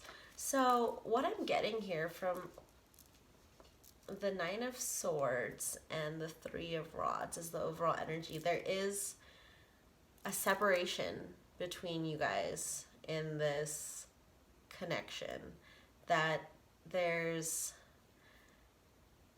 either an emotional or physical distance, and or that you're just at that early stage of the relationship. And so what I'm getting is, so you have the Seven of Cauldrons clarified by the Ten of Pentacles. So you started out with all these choices, and not just choices in people, but choices in events, like what you would decide to do that day, and or just all the decisions in your life led up to you meeting this person and creating this wonderful little world that came up from just past decisions and events in your life, and that then you created that world. And if you're still in separation, it's coming, this world that you're about to create together. So then we have two very beautiful cards. The Fool, clarified by the Lovers. And I love this. There's so much detail in these cards. But yes, this says to me beginning relationship, or it is on the cusp of becoming a relationship. But you could have also been in separation for a long time and been in like a relationship where you could have been communicating telepathically, or just, known of each other, you could have been friends, and just nothing really romantic came out of it. But now you're having this moment where you're like, oh, I've made these decisions in my life is kind of changing, and then like, whoa, this person is here for me. But after I've started out, or I'm starting to scratch that, just that this relationship is new, that there is this fear and this excitement all at once is what I'm feeling. And then we have the Nine of Swords clarified by the Knight of Wands, which we were talking about, that fire person. And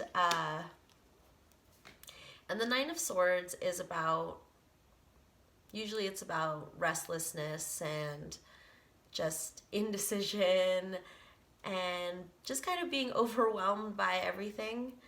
And what I'm seeing is that you met this person by helping them with their anxieties, that they are really a fiery person who rushes in and doesn't like to think things over, and really gets overwhelmed by their thoughts. And so in a way you were able to clear that up for them, and you're moving towards, you're building. See, these two people are building with these 3 rods. And in the regular tarot, Rider-Waite, it's usually a guy that's looking out to the ocean, looking forward to the future, and he's holding on to one, or I think two of the rods, and then one standing on its own. And it's about this moving forward, slowly moving forward, and just watching your ships go. There's like ships out there too, and just that idea of like, all right, I'm starting this. This is a new beginning, and a new beginning in love, and that this also could mean that like the fieriness of your person scares you a little bit. It's like it's like a moth to a flame, where it's like it's very enticing, but you're like, oh, am I gonna burn myself? They're going too fast for me. And then what I'm also seeing is that because you've got the 7 of cauldrons over here, you could be a water sign, or very watery, in touch with your emotions, and just really take account your emotions before you just rush into decisions. And the Knight of Rods is more like, let's do this now, and more impulsive and ready to strike and go. And that's what attracted you to them, is like, wow, this person's is very exciting. And you, if you are a water sign, that excitement is fun, and if it creates enjoyable emotions within you, you're all for it, even though it is a little scary to live on the edge. But it's kind of like this bad boy fireman that you're possibly dating. So yeah, let's get some, where's my Halloween cards? Okay, here we go. Here is some, we're gonna be using this Halloween oracle, which I love because Halloween's my favorite, and one of my favorite holidays. I love holidays in general. I love that in the Nightmare Before Christmas, where they have the trees that have like take you to different holidays. Like, oh my god, I'd love to find that place. Tell me, comment down below, where is that? Where can I go to find those trees that have all the holidays in them? But anyway, Halloween. My top 3 faves are, I was gonna say Thanksgiving, but I love Thanksgiving too. But it's Valentine's Day, Halloween, Christmas. It's great. Thanksgiving. 4th of July is good too. Oh man, I just like all the holidays. Whatever. I went a holiday rant.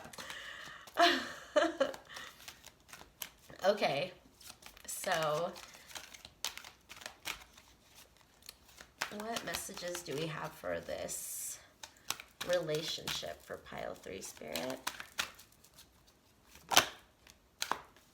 Spider. Well, we had I think in pile 2 we had a spider just like crawl down, just like whoop, and then yeah, I was talking about if you see a certain animal, look into the spiritual meaning of it, and yeah, see what messages come out for you. So I guess the spider energy has been pretty strong in these readings. So yeah, look into what spiders mean spiritually, or as I usually Google, spiritual meaning of, put in animal. So alright. Alright. So we have spider, community, and web weaving. Vampire, emotional intelligence, and mummy, change. So I'm going to read spider because it's our second spider occurrence in this video. So I just want to learn more about what it's says about that too. So, all right. Community and web weaving. She spins her silk alone in the dark with hope of collection. Sticky with dreams, weaving the world a wide web of connection. Whoa, wide web in pile one. When I got the divination blocks, they got www. I was like, wow, it's like a website or something. But yeah, wide web, the world wide web, web weaving. So maybe you guys met online. There's some internet connection. You guys check out each other's social media. Ooh, weaving that web on the web. Masses of sticky spider webs make any Halloween decorations complete. The idea of a haunted house covered in the artwork of a big, hairy spider is classic horror. Even those of us who appreciate our eight-legged friends still hurriedly brush off those stealthy webs if we run into them in the dark.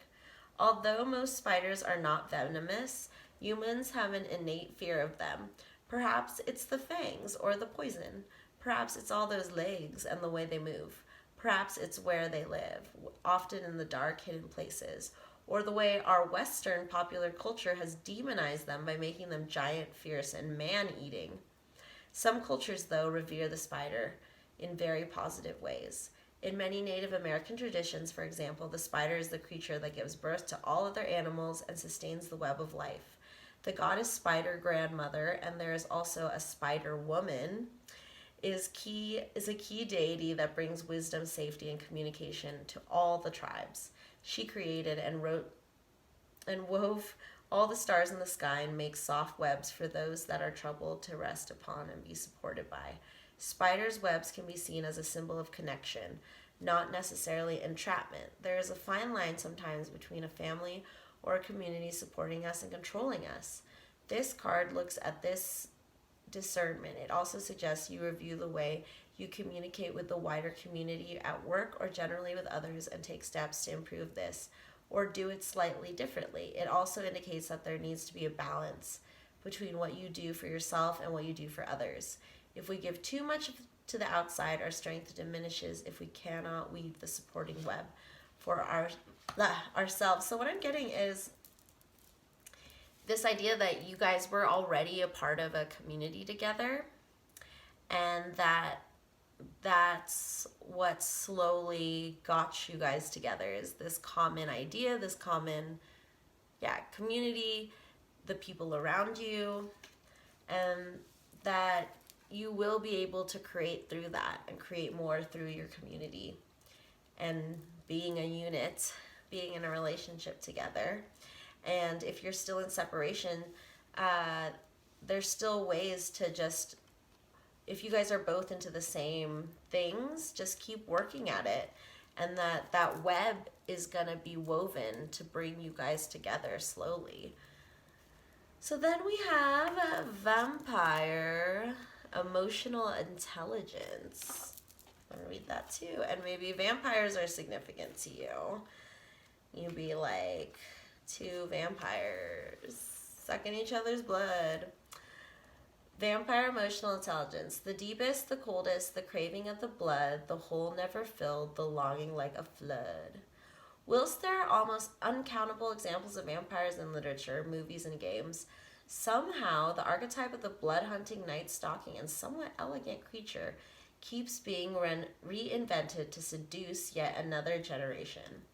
Although the beautiful and somewhat desirable vampire form doesn't really begin to enter the public consciousness until the mid-1800s, the idea of a human feeding upon the very stuff of life is very much older. The Egyptians, Sumerians, Indians, and the Balkan people all have mythos containing vampire-like creatures. The vampire is an interesting figure because it is both horrifying and desirable. Having someone want us so much that they desire to be that closely linked with us does feel good until we realize there is nothing much left of us to give. Most of us have heard of the concept of emotional vampirism, the idea that people feed off our energy and our goodwill and take advantage of us through manipulation and their incessant neediness. Should the vampire card appear in your reading, it may indicate that you're being drained in this way and the time has come for stronger boundaries. we need to be very aware of what gives us energy in our lives and what takes it away. We should be aware of needing people to need us and why we invite people like this into our homes, workplaces, and lives. If indeed we have them around us, developing the emotional intelligence within ourselves helps us defend against kind of emotional and psychic attack and enables us to foster healthy, equal relationships of all kinds.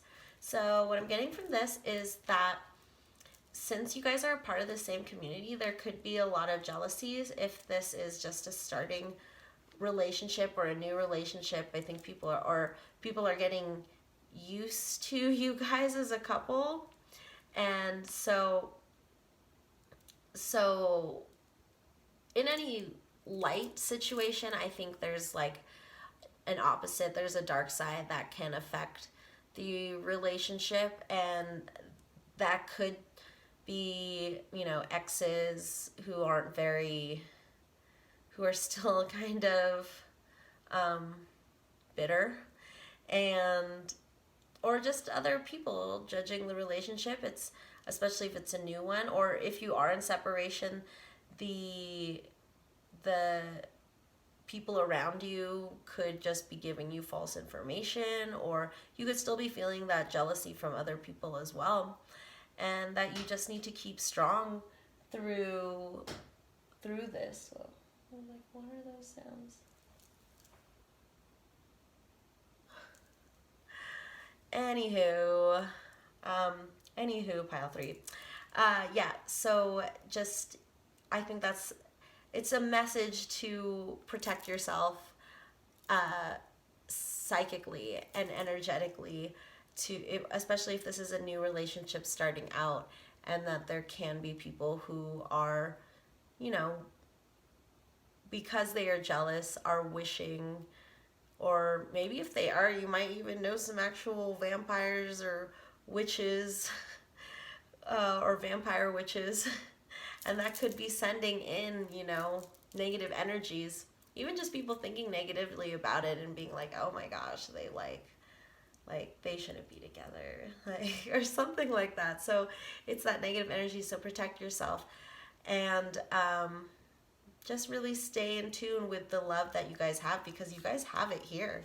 You have the Lovers, you have the Ten of Pentacles. It's below the surface, but it's coming. It's getting there. And even if there are vampires out there like trying to prey on either one of you, just be strong in your love and understand that your love is going to defeat whatever is going on. And that also could mean like you guys are both, like, you could have both been in like karmic situations, and if you're in separation, you guys could still be dealing with your karmic partners before coming together as like coming together in union. And having that Lovers and Ten of Pentacles isn't there yet, but you're going to have to deal with the people in your life who are sucking you dry emotionally, so that you can really come into union with your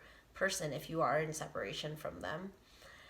Then we have the Mummy changed. So all of this, it just seems like with the Fool, it just seems like it's leading up to a big change in you.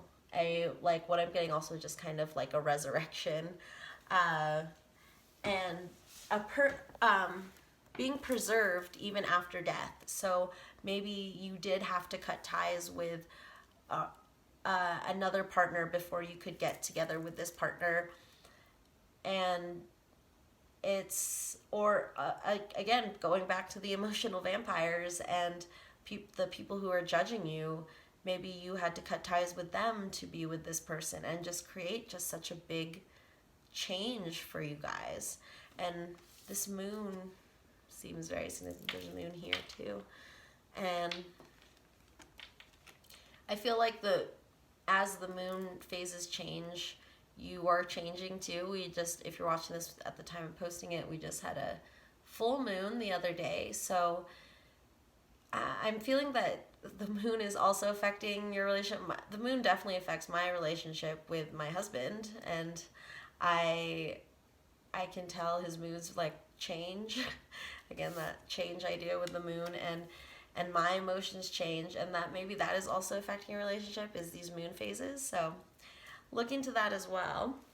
We're gonna also get some relationship advice from the Affirminators deck.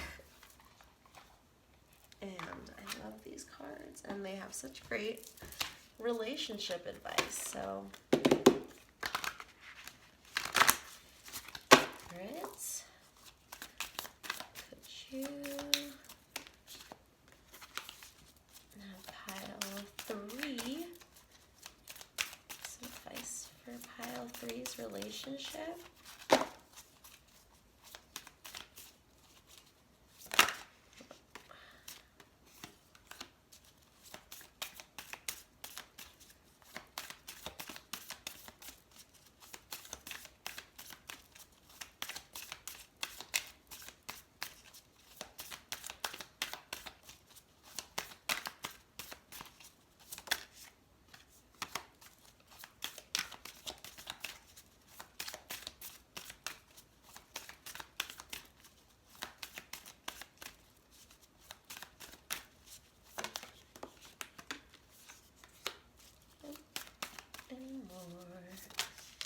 Oh, that jumped out. Okay. Okay, pile 3. So you got receiving,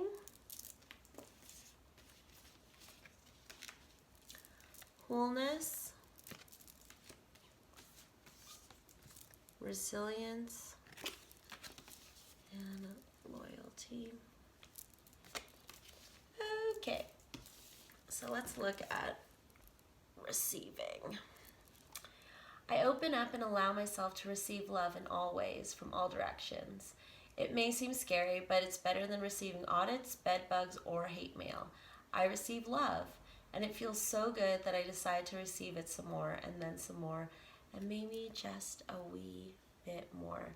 So what I'm getting from this is that open up that heart chakra. If you feel a block in your heart chakra, which is in the center of your chest, not where your heart is, you want to get that. I get, when I first recognized my heart chakra, I was getting like vibrations, palpitations in my heart, my actual heart, and I slowly learned to move it to the center and move that energy to the center. But what I'm seeing is that you, both of you, just need to open up your hearts, especially if you're just starting out this relationship. If there's emotional vampires around you, it would seem that you would be very closed off, and you know, you're kind of like this lady who's just like, oh no, don't touch the fire, but you know, there's a fireman here in this relationship. So this idea of playing with fire and opening your heart to that fire, that desire, is very open. Like you have gotten burned before, but I think the risk of getting burned is less than the actual benefit of receiving the love you get, especially from your person who has, you have so much potential for just a great relationship to happen. Then you have wholeness. I am complete, whole, and filled with love. I have everything I need. If I ask or look for more, I'm ignoring the love and gifts that are already in my life. Instead, I'll be grateful and acknowledge that anything else would be extra icing on life's cake. FYI, to whoever is listening, extra icing is totally welcome, as it's obviously the most delicious part. Wholeness. So what I'm getting from this, the wholeness, and then you also got this loyalty card, is that you guys, you complete each other. It sounds so cheesy, but it's, I think that like through this resilience you've had, and if you're in separation, just remember that you are still together as a whole. And then if you're starting this relationship, understand that you are whole yourself, first of all, that you fill your own cup, and that you are two full cups or two whole cupcakes coming together to make a bigger cake, bigger cupcake cake. and that's what's going to help. And for some reason, the wholeness is going back to the full moon. So the full moon might be significant to you as well, or maybe you guys can do some full moon rituals. I did one with my husband because this is like a side note, but I'll just talk about our full moon ritual. That our neighbor was going to be gone for several weeks, so he had picked up a dead squirrel and a dead rabbit and put it in our garbage. And so I thought, oh, this is a great like sacrifice release thing. It's already in our garbage can. So on the full moon, I created a pyre, a little bonfire on top of the trash can, and I had all my crystals right here. They're in this big abalone shell, and it's I haven't really tried it before until the last full moon, but I charged my crystals in the full moon. And then we did a release ritual where me and my husband wrote out everything we wanted to release, and then we ripped it up into tiny pieces and then put it in the little, I actually have it here. This is what I used to, this is like my cauldron. Or it's like I usually do fire magic since I'm a fire sign. Or I'm very into my fire element. And yeah, we put our things we want to release and lit that on fire over the garbage can that had the squirrel and the rabbit. Garbage can. I've been talking a lot about garbage, trash talk. And then yeah, just did that under the light of the moon, and yeah, it felt good. It really I was like, I hadn't tried it before, and just like really actually felt like I released these things. And I don't know how it works, but yeah, that's how a good way to rituals you can do each other to feel whole, to still stay connected. Resilience. Sticks and stones may break my bones, and unkind words can somehow drain every bit of joy and color from my once rosy life, but nothing can ever permanently damage the real me. I love myself, I cherish myself, and I vow to remember that I'm always camped out in the depths of myself, even when I don't feel like very much of myself. Resilience. So I feel like you guys are really have been through a lot to get together. Either if you're in separation, there's still a lot to heal between you guys, or if you're just starting out, it seems like it doesn't seem like it was just like super easy to get together, that there was some time taken apart, or you're still apart, and it will take resilience. Resilience has been a word that's been popping up for me recently, and just learning about the meaning behind that word and acknowledging that you are resilient because you've survived all the events in your life that have happened to you. And I don't know, I just really didn't grow up with the word resilience and just kind of recognized it right now. And maybe that's true for a lot of people, is that they don't recognize how resilient they are and how much they've gone through, and that you can recognize it in other people and maybe in your partner, and that it's also important to recognize that resilience in yourself, and that this relationship can blossom into something great and beautiful, but there's no giving up your resilience. There's always going to be something. There's always going to be problems or situations to be solved, and life to balance out. So it will take resilience. So keep that resilience and understand, and give yourself a pat on the back for being so resilient and surviving up to now at this point. So yeah, you go, pile 3. Then we have loyalty. I'm there for the people I care about in whatever way they need me. Ride to the airport? No problem. Bail you out of jail? You bet. go see your band again? Maybe. The point is, when I stand with them, I know I'm a part of something special, and to be honest, it doesn't suck to look around and remember they're standing with me too. So yeah, that's a big thing again. Then I was talking about that jealousy that could happen between you two if you guys had to both leave karmic partners, or if you're in separation or there is a third party situation, is understanding that you love each other and that whatever obstacles are between you, whether or not you're in a relationship right now, that tether that's keeping you from falling is loyalty, is understanding their loyalty to you and your loyalty to them. So you might be seeing a lot of dogs. Dogs represent loyalty, so, or dogs can be very significant to you as well. So let's get some messages from the Hermit Tarot, which who is one of my favorite YouTube readers, and I will leave a link to her channel down below. But yeah, we can get some messages here, which is great cards. The Spirit. Yeah.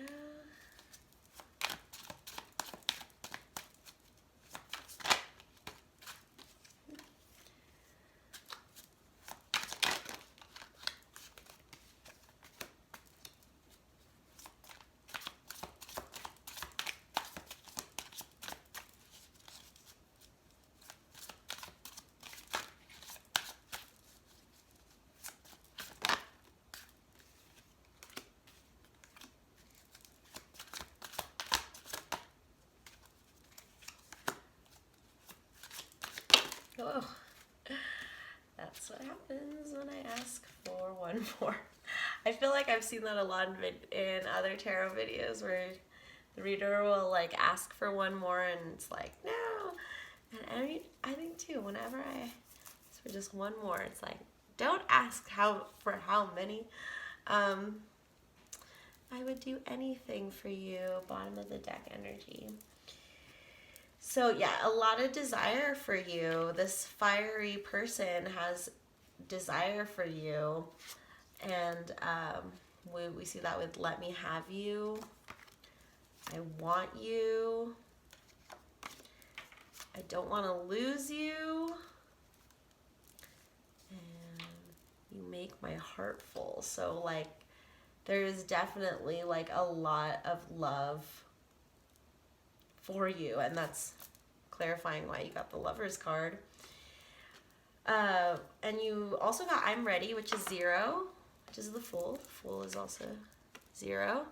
So yeah, if you're not in a relationship yet, they're ready, but there is still, I'm in so much pain. There's still much pain for both of you to work out. And if you're just starting out your relationship, there's probably still more, like, I feel like you got through the first hump and you finally got together, but there's still much healing to do.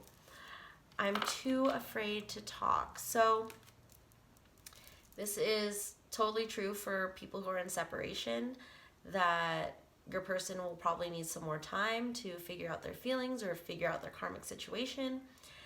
And if you are in a relationship right now, it could be that you or both of you or them are just, it's hard for them to express their emotions to you.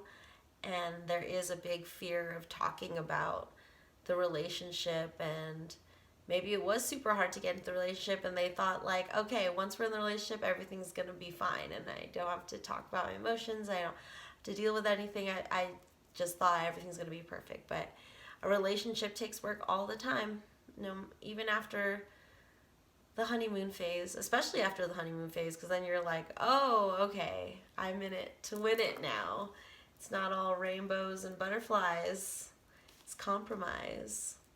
We're in 5. And speaking of compromise, I need more balance. So Yes, balancing out that life. And I'm kind of getting that from your bottom of the deck energy, that you and your person are going to work together to balance out this relationship and figure things out. And then if you're in separation, to balance what's within you so that you guys can come together complete as a whole, like your cupcake. Cupcake. Wholeness. Let's see, did I miss anything? Yeah, I'm in so much pain. So it seems like your person, it could be both of you too, that like it just seems like there was like a lot of ordeals to get together, or you still have a lot of ordeals before you two can get together, and you have to work through that pain, and that pain creates fragments so that you're not this whole cupcake anymore. You're like a crumbly cupcake, and you need to bring that together. You need to be whole so that when you come together, you're not both just a bunch of broken pieces. You're working pieces so you can make that machine of a relationship work.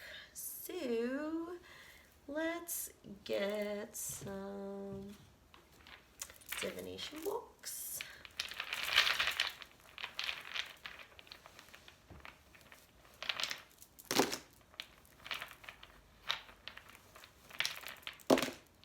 All right.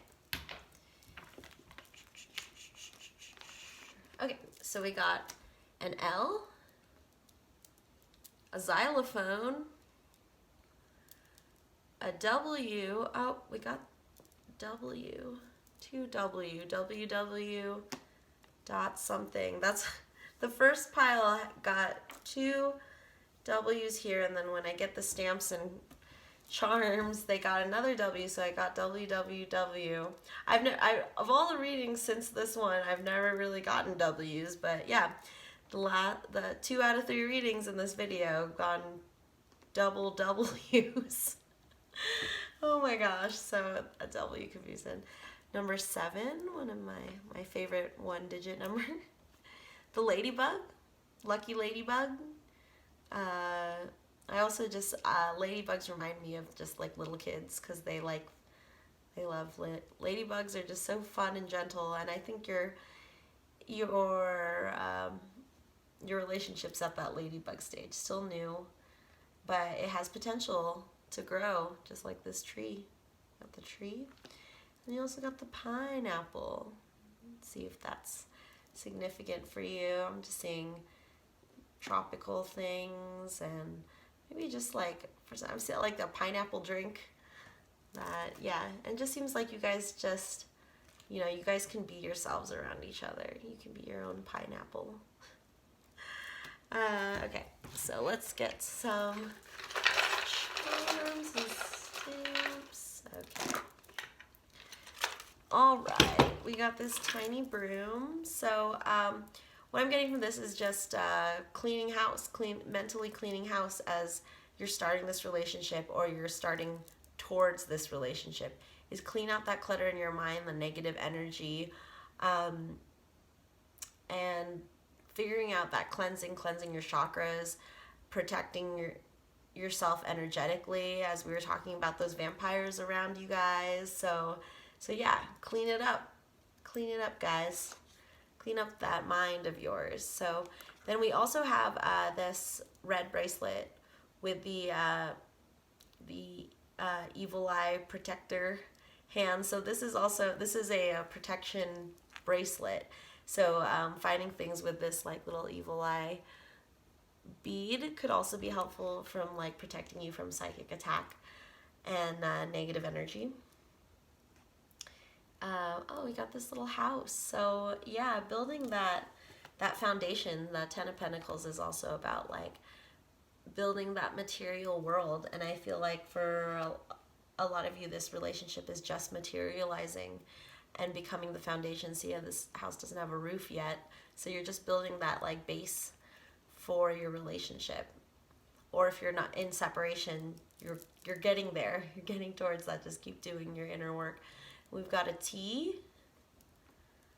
an I, T-I, and an X, exit. Oh wait, what is that? Exit.